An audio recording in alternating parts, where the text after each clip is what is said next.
ये क्या हो गया? ये डाल ली। बताया था। अब बताऊंगी ना। मिक्स भी नहीं करूँ, मिक्स भी नहीं करूँ क्या मिक्स करो? इसको। करो ना।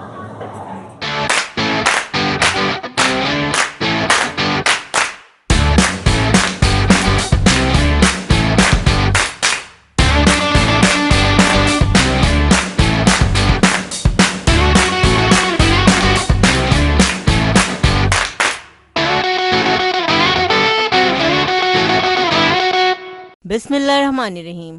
अस्सलामु अलैकुम। फ्रूट कॉकटेल सैलेड बनाने के लिए हम लेंगे 2 खाने के चम्मच क्रीम, 2 खाने के चम्मच मायोनीज, 1 खाने का चम्मच cream cheese. Cream cheese optional है, लेकिन इससे बहुत ही मजे का फ्लेवर आ जाता है सैलेड में। क्रीम, मायोनीज और क्रीम चीज को अच्छी तरह मिक्स करेंगे। एक मीडियम साइज का एप्पल, 1 कप बॉईल की हुई चिकन जिसे हमने क्यूब्स में कट कर लिया है। थोड़े से हमने वॉलनट्स ले लिए हैं, वॉलनट्स ऐड करेंगे। मीडियम साइज का फ्रूट कॉकटेल टिन, उसका हमने सिरप डिस्कार्ड कर दिया है, सिर्फ हमने फ्रूट्स को ले लिया है बाउल में। 2 चाय के चम्मच पिसी हुई चीनी ऐड करेंगे।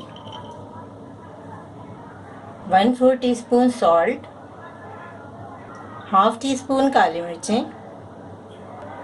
तमाम चीज़ों को हम मिक्स कर लेंगे अच्छे तरीके से, बिल्कुल हल्के हाथ से मिक्स करना है। मज़ेदार सा सैलेड आप मिनटों में तैयार कर सकते हैं। हमने सैलेड लीव्स के साथ इस सैलेड को डेकोरेट कर दिया है। इस रेसिपी को ज़रूर ट्राई करें क्योंकि हम बनाते हैं ख़ास आपके लिए, हर रेसिपी को आसान अंदाज में। अपना ख्याल रखें और हमें अपनी दुआ में याद रखें। अल्लाह हाफ़िज़।